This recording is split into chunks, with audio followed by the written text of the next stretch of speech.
నాకు మళ్ళా రెండో తూరి కన్వీనర్ అయ్యేదానికి ఇన్ని చూసి పార్టీ కానీ ఏపీఎన్ఆర్టీఎస్ చైర్మన్ గారు ఆయనే గ్లోబల్ కన్వీనర్ ప్రజెంట్ కూడా ఎన్ని గమనించి ఇలియాస్ గారికి కూడా అందరికి తెలుసు.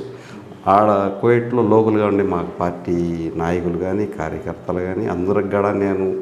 లాయల్టీగా అందరు కలిసిమెలిసి చిన్న ఏమన్నా పొరపాటు జరిగినా అడ్జస్ట్ చేసుకుని పోవటం కానీ నచ్చ చెప్పుకోవటం కానీ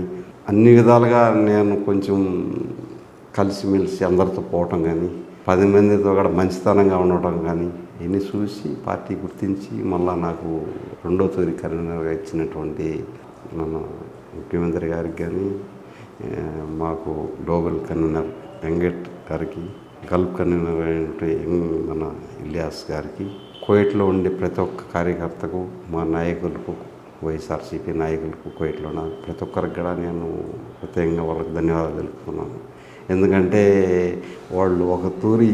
నాకు కన్వీనర్గా ఇచ్చి కూడా మళ్ళా కూడా అందరూ కూడా నాకు సపోర్ట్ చేసినారంటే అది అందరికి కూడా ప్రత్యేకంగా నేను హృదయపూర్వకంగా ధన్యవాదాలు తెలుపుకోవాలి.